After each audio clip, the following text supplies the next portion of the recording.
আগামীকাল 2024 মাধ্যমিক পরীক্ষার্থীদের ভূগোল পরীক্ষা রয়েছে। সেই ভূগোল পরীক্ষার আগে আজকে আমি কিছু ম্যাপ পয়েন্টিংয়ের সাজেশন দিচ্ছি, যেগুলো পড়লে তোমরা অবশ্যই কমন পাবে এবং 10-এর 10 কীভাবে সহজে পাওয়া যায় তা এখান থেকে যেইগুলো রয়েছে সেইগুলো তোমরা দেখলেই সহজেই কাল 10-এর 10 কিন্তু পেয়ে যাবে।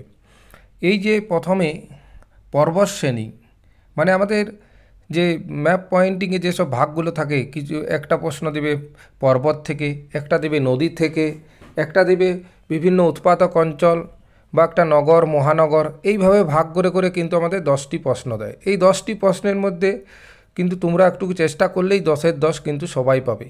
তাই কাল পরীক্ষার দিতে যাওয়ার আগে আজকে আমার এই ভিডিওটি একটু দেখে নেবে, আশা করি সবাই এগুলোর মধ্যেই কমন পেয়ে যাবে। তাহলে চলো প্রথমে দেখি। প্রথমে আছে আমাদের পর্বত শ্রেণীর মধ্যে 1 নম্বর পীরপাঞ্জাল শিবালিক, 2 নম্বরে আরাবল্লী পর্বত, বিন্ধ্য পর্বতমালা, সাতপুরা পর্বত, পশ্চিমঘাট পর্বতমালা, পূর্বঘাট পর্বতমালা, নীলগিরি এবং নীলগিরি পর্বতের সর্বোচ্চ শৃঙ্গ আসতে পারে, কাঞ্চনজঙ্ঘা এবং গাঢ় পাহাড়। এবারে নদ নদীর মধ্যে যদি আসি তাহলে গঙ্গা ভারতের আমাদের দীর্ঘতম নদী যদি বলে তাহলে গঙ্গা হবে। সিন্ধু, এটা লুজি আছে, সরি এটা লুনি হবে।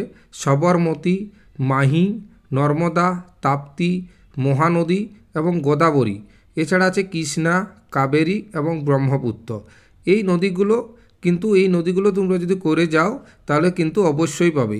এর সাথে একটা প্রণালী যদি বলি আমি, প্রক প্রণালী যেটা আছে, প্রক প্রণালী, এটা কিন্তু আসার খুব একটা ভালো চান্স আছে।